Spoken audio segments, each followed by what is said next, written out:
What's up? Welcome to the Part-Time Rockstar Podcast, episode 44. Today with my guest, Matt Lane, host of the podcast, Chat with Matt, which he hosts up in Toronto. It sounds like his podcast focuses on the industry side of things, as well as some of the bands that he works with and interviews. Prior to the shutdown, he was booking tours for people and helping promote their stuff and just kind of get it out there. It sounds like Matt will also be releasing his own music pretty soon. So we talked about that and talked about how he started his podcast and who he's been talking to and that sort of thing. It's always kind of fun to have another podcaster on every once in a while, just to kind of see what they do. For some reason, my end of the audio came out a little funky on this episode, but overall, I think it sounded fine. So, in any case, just as always, thanks for listening, and thanks for supporting local music. If you happen to be in a band or have new music coming out yourself, feel free to hit me up. We might be able to do an episode sometime. But other than that, hopefully you're doing all right out there. Staying safe, staying sane, keeping busy, whatever it is.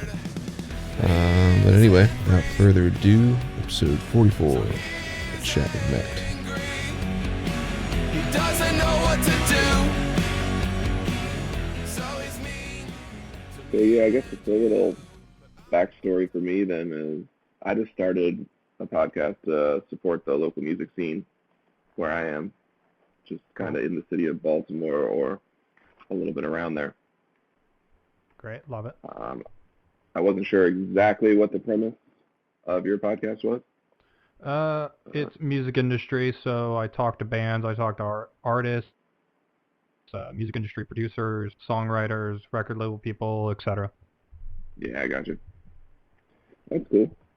How's it been going, since the quarantine and since all that?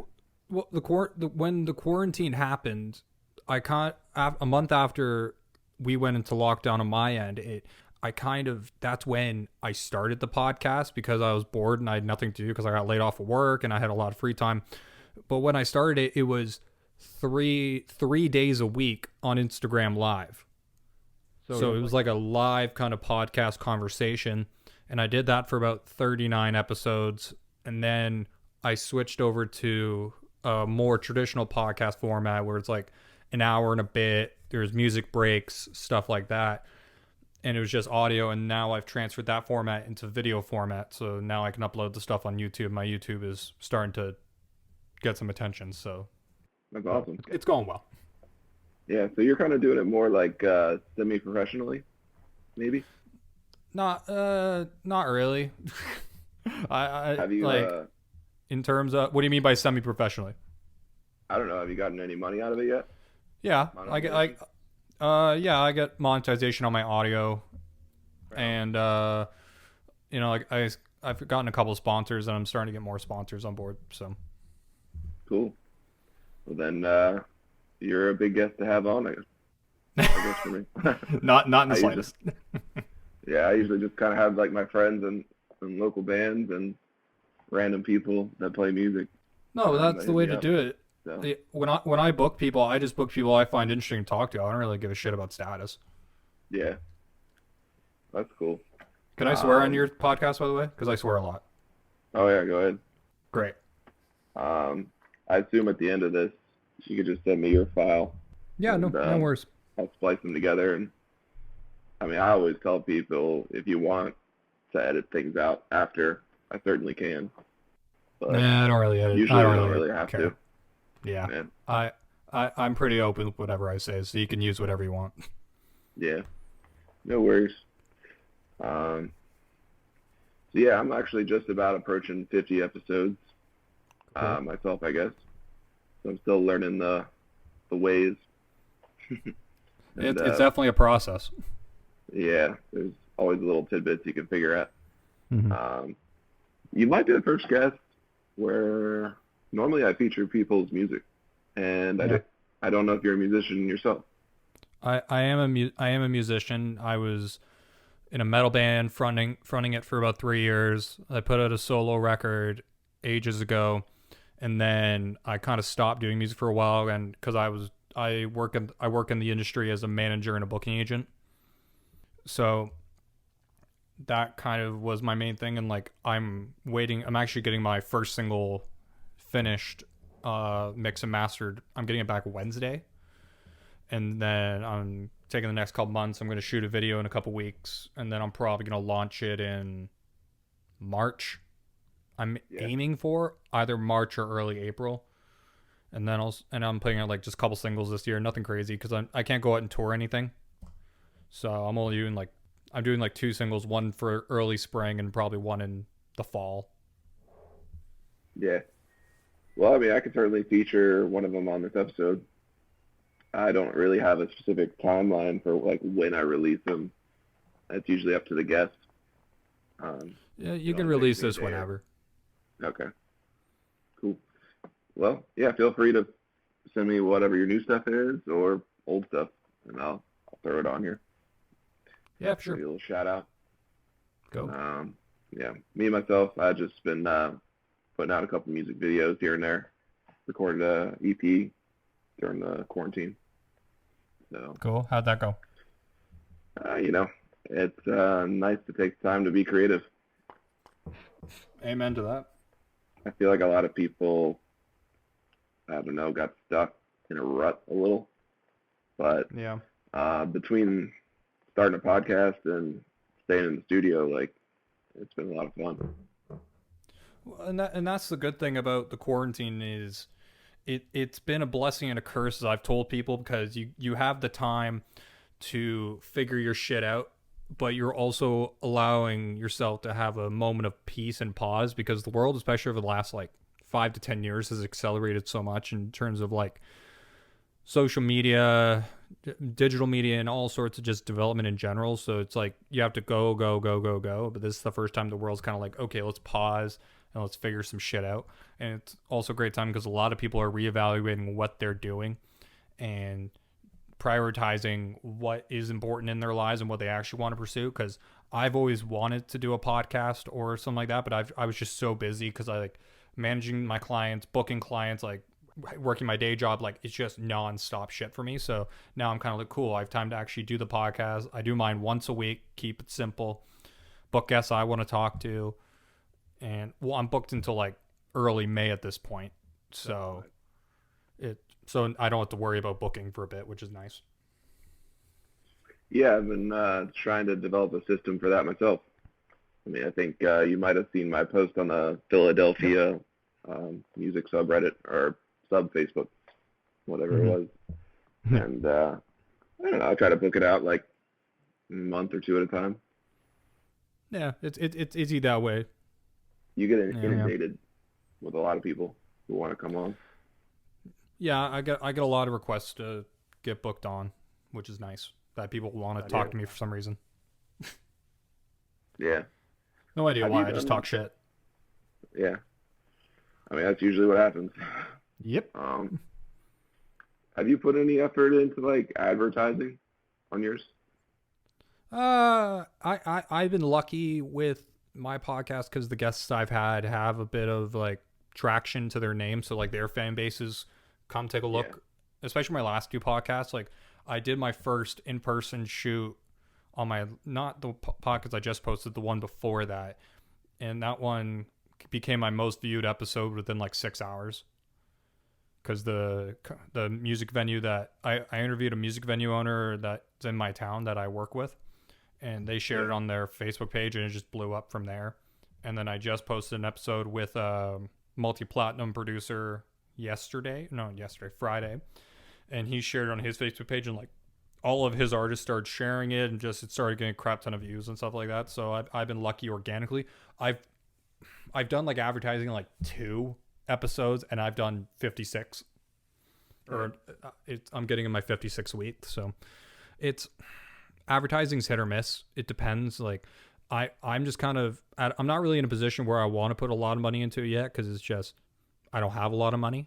So I figured I'd just keep it simple for now, let it grow organically, because the issue with like paid promotion is it's very easy to get sucked into like buying likes and buying followers and all that kind of shit, because I've seen a lot of people do that, and it looks terrible when you look at someone's follower count and then you look at their engagement and the engagement's like dog shit.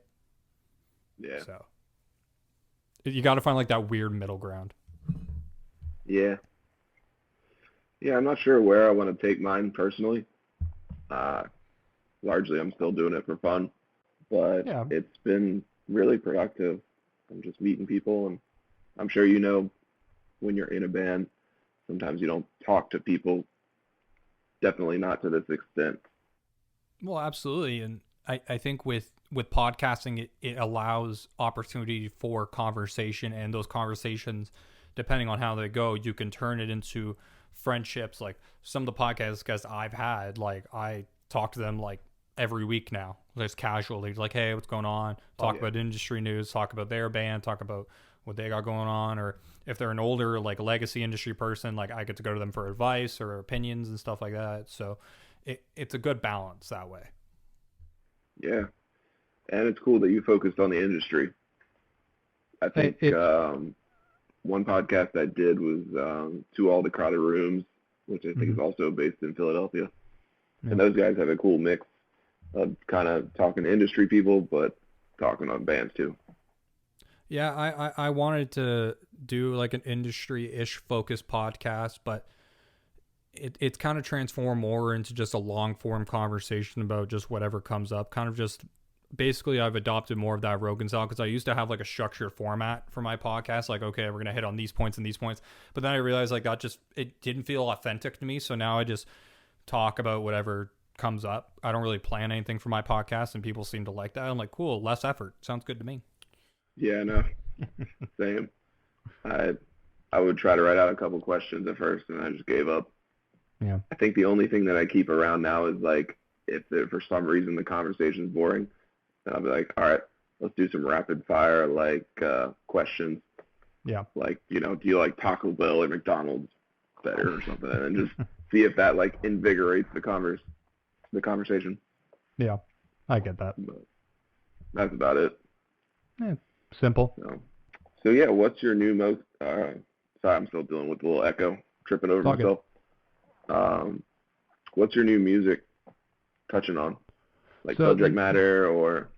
So the new music, it's kind of more of a, well, the first single I'm putting out, it's a story. Or it's kind of just from a perspective of, I had a roommate that like had a lot of mental issues and was in a psych ward for a few months, and then she moved back into the apartment I was living in because I live with roommates, and then she kind of had a psychotic breakdown, destroyed like half the apartment, and like it was absolutely terrifying. And just it was just a song kind of about her. I wrote the song before she had the breakdown. It was just basically talking about like, you're going through rough times, but there is light on the other side. You just have to keep pushing forward and keep looking forward, and just trying to get yourself out of that dark place and like get the help you need and all that kind of stuff. So it's like a mental health-esque, but more of a story about someone's journey in a way. Yeah. No, I mean, it's definitely pertinent to the times. You know, I had a friend who some similar mental issues going on early in the quarantine, and kind of comically, he texted me and like, I just spent like my whole stimulus check at the dispensary. I was like, I don't know if that's healthy, but I'm gonna write a song about it.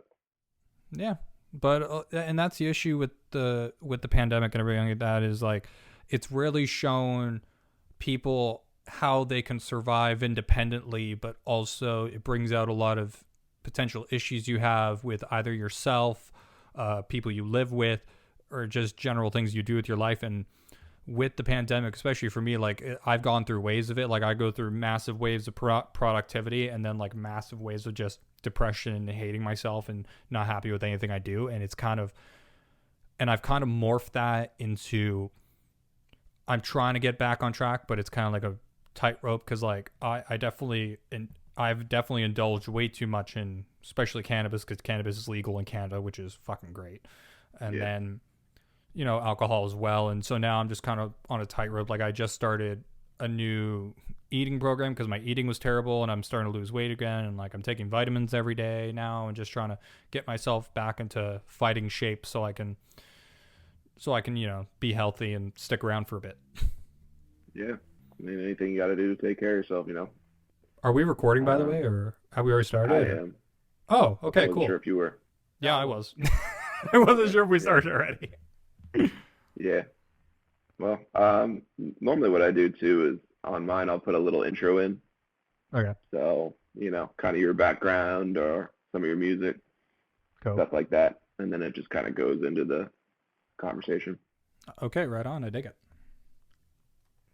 So, you're good. Yep.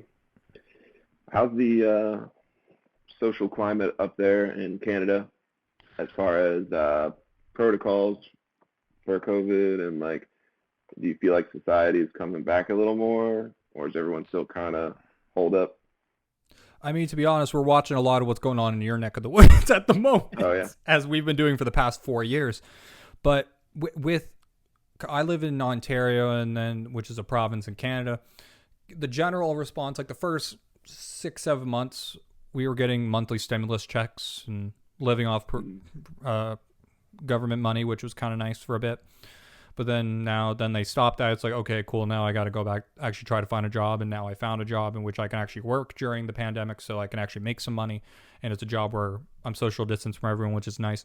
But with the general protocols, the Premier of Ontario, Doug Ford, is kind of, he's handled it well-ish, because we just got put back into lockdown the day after Christmas. And then because they're all worried about people traveling around and getting people sick. But here's the issue. People are fucking stupid. People are always going to be stupid. You can only count on so many people. You can't assume everyone's going to follow the rules, especially in Toronto, especially there's anti-mask protests happening. It feels like every day. And it's just the people that don't understand what this actually is and how it's affecting everything are kind of only looking with about 2 feet in front of them, as opposed to looking at the bigger picture. With the pandemic and everything going on, things are going to get worse before they get better, and it's only going to get better if government starts really pushing on people. I don't know how it is. Well, I've seen how it is for you guys just from television. I know you guys had the Capitol riots a couple weeks back, and you have old Joey Boy coming in next week, and then good old Don is still hanging out there for a bit. But for us, it's been hit or miss. Generally, everyone's pretty chill about it. Just wear masks in grocery stores. Don't be an asshole. There's always those people, because in every country there's the minority of assholes that are selfish and only think about themselves, but they claim they're thinking about everyone else, but they're really not. So it's been good, but it's also been just trying to make it through and just trying to get back to a normal state where, we can do live shows again, because that's where I was making a lot of my money. So yeah.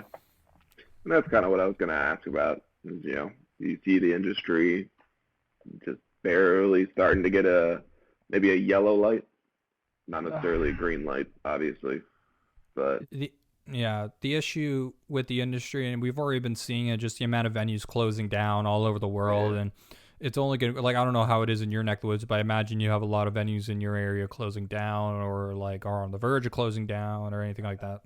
Well, I've heard rumors of Live Nation. I don't know if you guys have that up in Canada. Yeah. But it's a big conglomerate, and they're buying out a lot of smaller venues. They started doing that up here in Toronto, but there's mainly a lot of the venues are either owned by different promotion companies that aren't Live Nation, or it's mainly independent. Because Live Nation, for us, mainly books the rooms. They don't really own the rooms. They've started, I think they bought 2 or 3 rooms in Toronto, I think. Yeah. And they're working on a bigger theater, I think, in Pickering, which is 20 minutes west of me. With Live Nation, I've had a few issues with them just about how they've handled certain finances, because they put out a post-pandemic kind of plan about how they're going to handle shows, live shows, and all that kind of shit, putting a lot more liability on the artists, so forcing the artist teams to pay for additional expenses, because Live Nation used to pay for everything for a lot of those artists, travel, accommodation, food, everything like that. Now they're kind of putting in more in the artist court, and the issue with that is when you get into bigger production, especially like arenas, multi-date shows, and generating millions of dollars in revenue, and you're putting more on the artist, and the artist has to fork out a lot more money for the expenses. But then the issue is, if the pandemic comes back, because we're still going through waves of this, and we're going to be going through waves of this for a long time, the issue we're going to have is if certain places go back into lockdown and shows have to be canceled, artists are going to get screwed out of money, and a lot of them are potentially going to have to pay back Live Nation, which is a policy I don't agree with. I think they've backpedaled it, but I know Ticketmaster and Live Nation, they've talked about it up here where they're thinking about some sort of digital passport system, which I know has been discussed down at your end as well.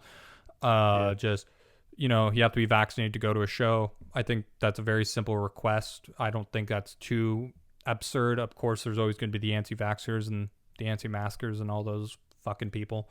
I don't mind getting a needle to go to a show again. I just want to be able to go to a show again, because the live streaming of shows, it's a great band-aid for now, but it's kind of falling through because everyone, especially in the winter time, which in Canada, like, we've had actually a fairly light winter around where I am. Like, I'm expecting to get pretty gnarly, but it gets cold. There's some snow on the ground, but it melts a lot.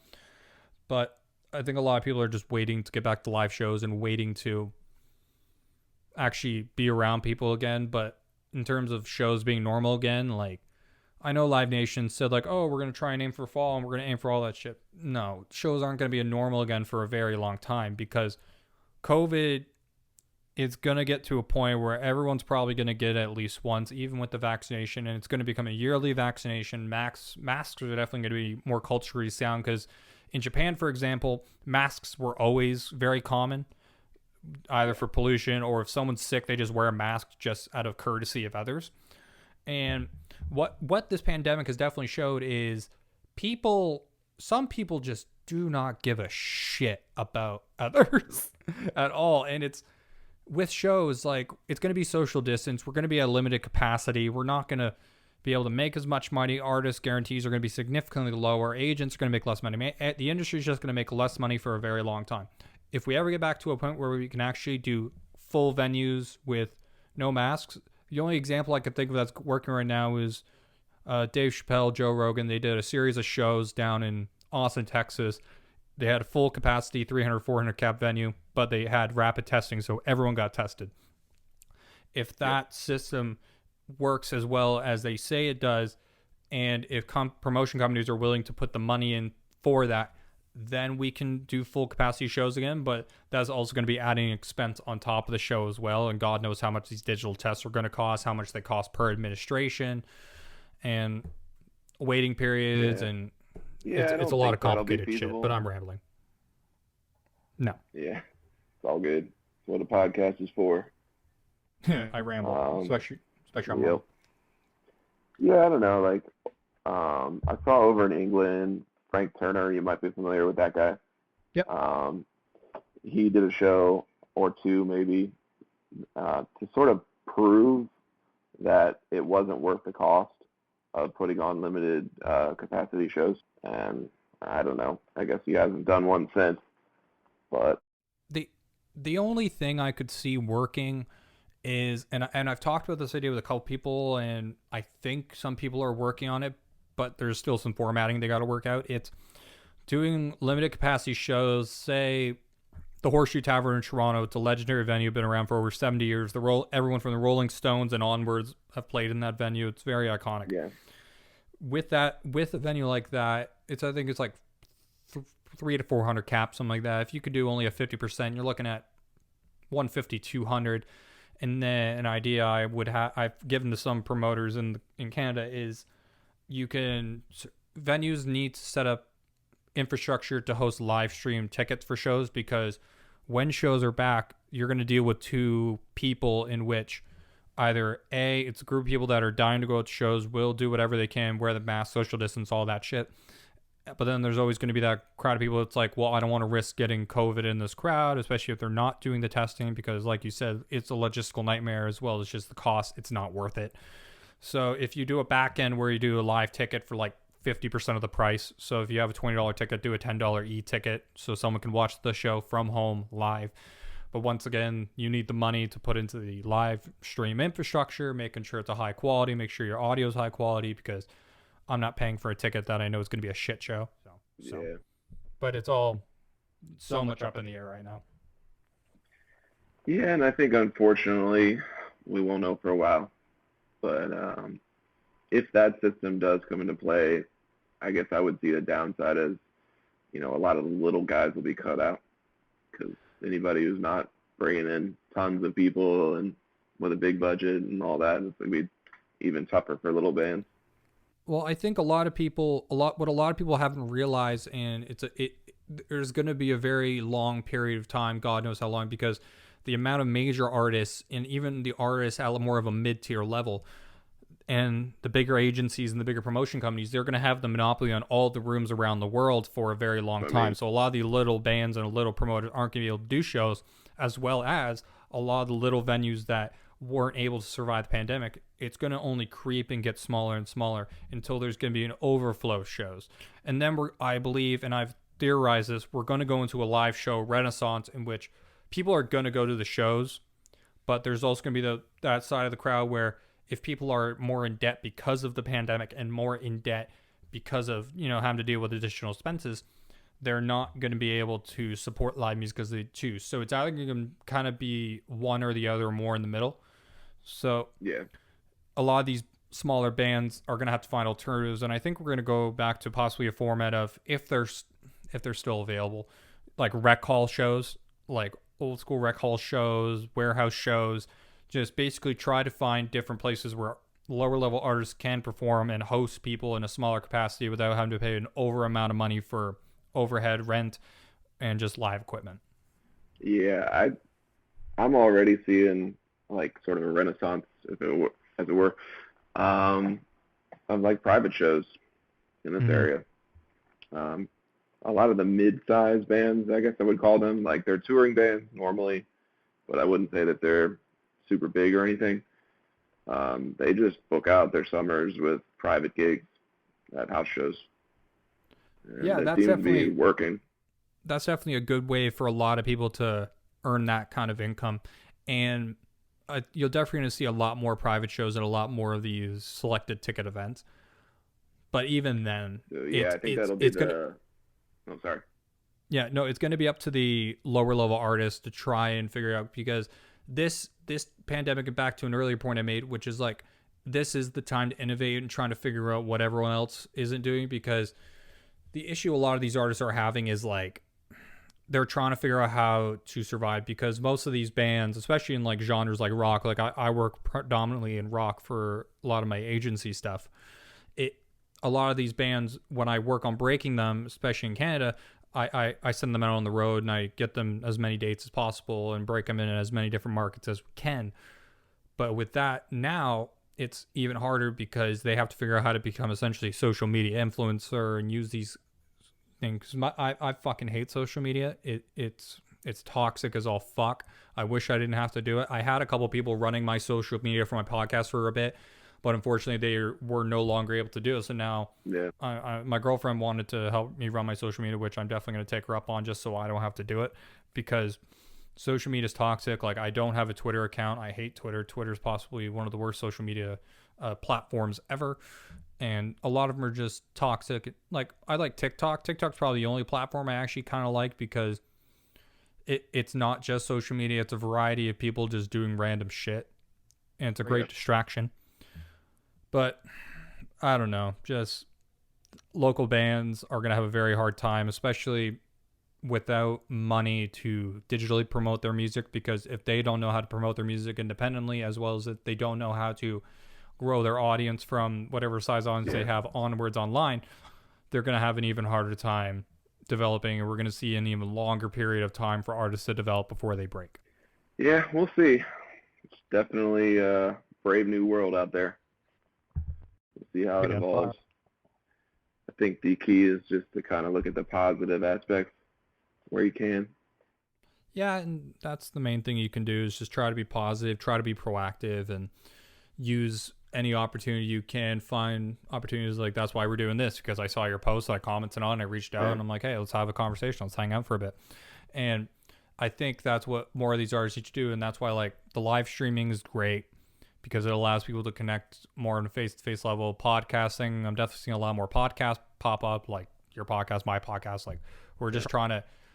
I think it's also just because people crave that connection, people crave that wanting to talk to people and engage and just learn about different perspectives and what's going on. Because like, how has it been in Baltimore, for example, with everything that's been going on from the pandemic start to now? Because obviously you're dealing with everything from COVID to the Black Lives Matter protests to the political outrage on both sides of the aisle to Trump and the Capitol riots, and now you're about to get a change into power and Biden coming in with the new $1.9 trillion plan for COVID relief and all that kind of stuff. So what's been happening in like Baltimore, for example?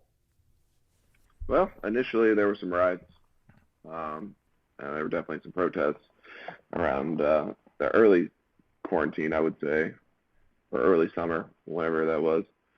And then there's been periodic lockdowns where we go back to being open, sort of, and you go to restaurants, but then different counties or different cities will adjust the rules. So a lot of back and forth there.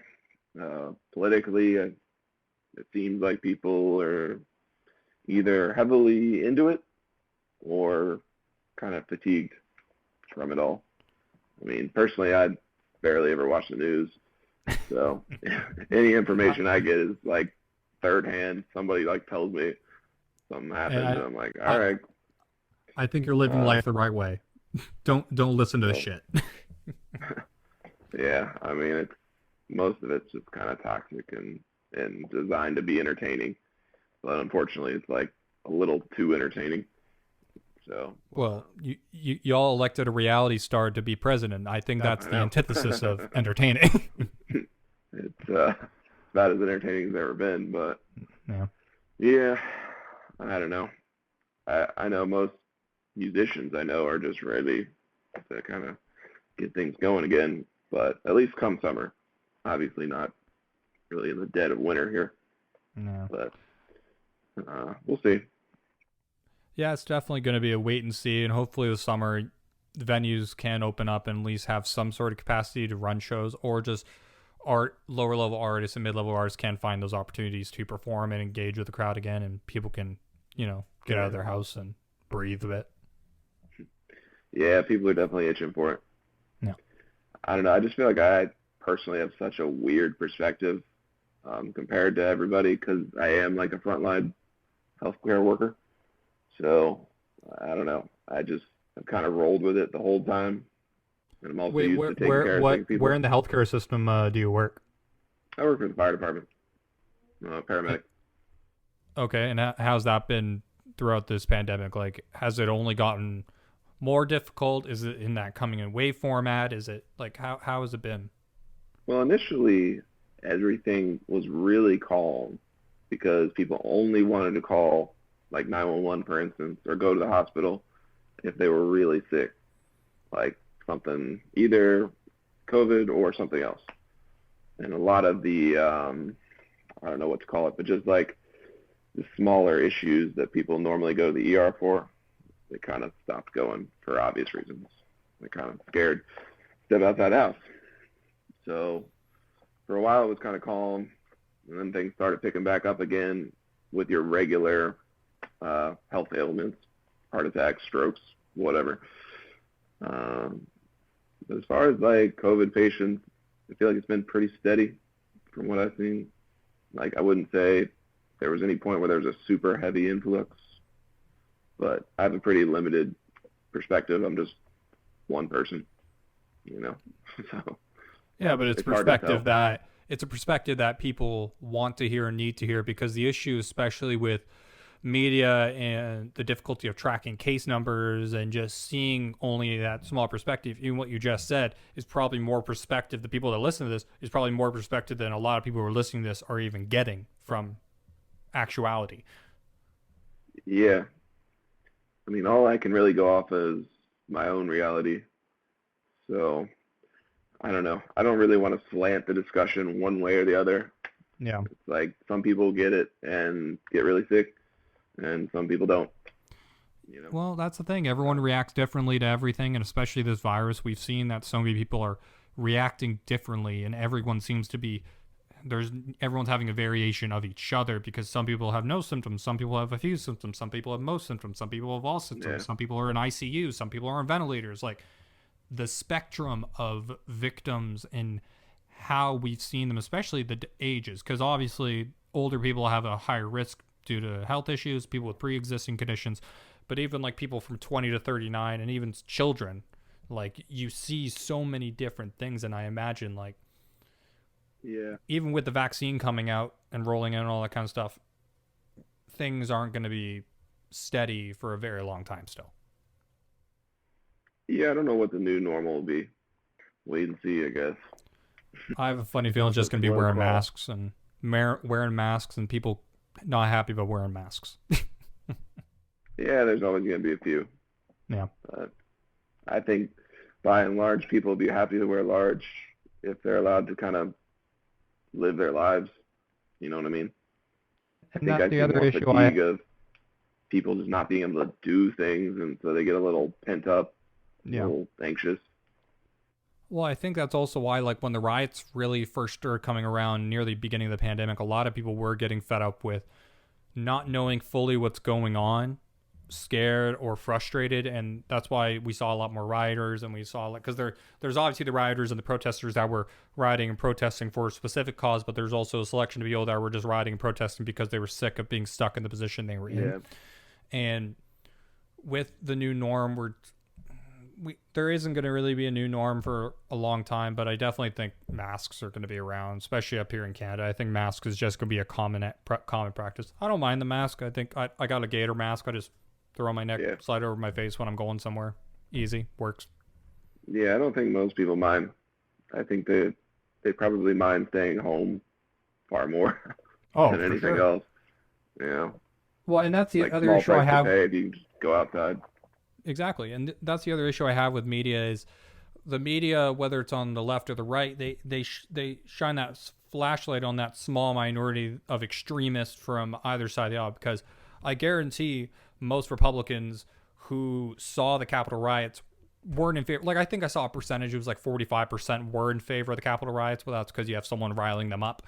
But yeah, the media, they focus so much on it, and then that just gets flooded. But a majority of the people are more centrist with a leaning either left or right, because most people are just kind of like, cool, I'll wear a mask, can I go outside now? It's like you said, people don't want to be stuck inside. I'd rather be able to go out when I want to and do what I want. Like, it sucks that I can only go out for essential things right now. It's a pain in the ass, but you do what you gotta do, and hopefully we can all get through this and shit gets better on the other side.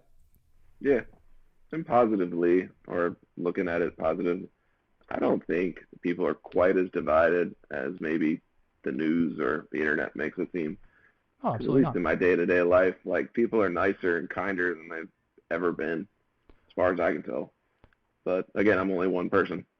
Yeah, but and that's a better way to live. Like, don't look for the worst, and that's like Twitter's a huge example of that. Like, Twitter is such horseshit because I think the numbers I heard was like 80% of Twitter users are just more casual. It's that minority, which is like a 20%, which make the most fucking noise. Like, every time Trump tweets, or every time Biden tweets, or every time any political figure or someone just says something that's offensive, and just people are too goddamn sensitive nowadays, and just everyone needs to chill the fuck out and appreciate each other. But a majority of the people, like you said, that's right. People are more caring about each other and just engage with each other. And it's like kind of similar to what you guys saw around the 9/11 era, which is like, we're not going to let the enemy win. There was like a sense of camaraderie, a sense of unitedness. And ever since, like, for the past 10 years, it's definitely kind of been a slow progression into that more divide. And even Canada, like, we've seen a lot of that divide kind of creep up here as well. And like, we've had Trump protests here, and it's like, why the fuck are we having a Trump protest? He's not our president. He's not our president. He's not our prime minister. Like, I don't know, man. People are fucked. The world's fucked. But hey, hopefully shit gets better. That's kind of my perspective on all of it. Yeah. I mean, it's easy to be a cynic, but I think it's more fun to be an optimist if you can.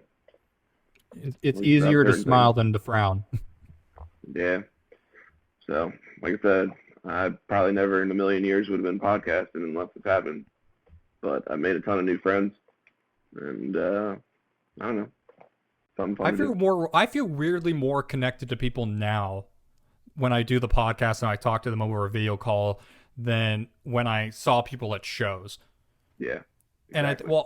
I also took shows for granted because like I was very jaded by shows because every time I went to a show, it was a lot of it either had to do with like work, like it was an HCR management thing, or people at the show like wanted me to check out their band to sign them or something like that. So like I stopped going to shows a lot because I'm like I just don't want to have to deal with people wanting to talk business because I just want to go to a show to enjoy a show. But now I'm like, fuck, I wish I went to more shows. Yeah. They were fun. I know. Big So sweaty fun. mosh pit. Exactly. Yeah. Well, cool. I usually keep these things to around 45 minutes. Cool. Wrap it up whenever, man. If there's like a subject though that we didn't get to though, then by all means. I think we covered a fuck ton of stuff and just people listening love each other. Let's all be friends. Let's hang out. Exactly. And support each other's bands.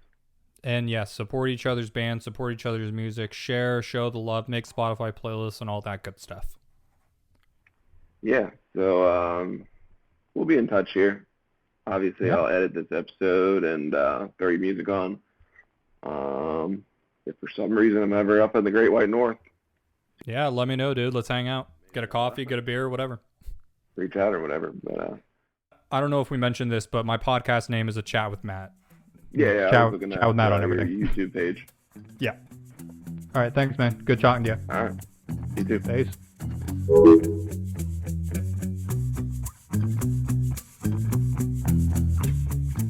So yeah, thanks to Matt, and thanks to you for listening. Again, the name of Matt's podcast is called A Chat with Matt, so definitely check that out.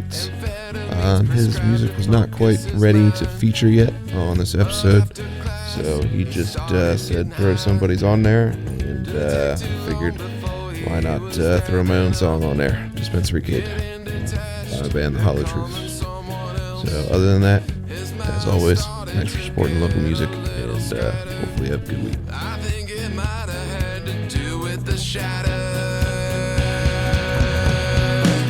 Dispensary kid, when life gets hard, he smokes to cope with it. Dispensary kid, when life gets hard, he smokes to cope with it.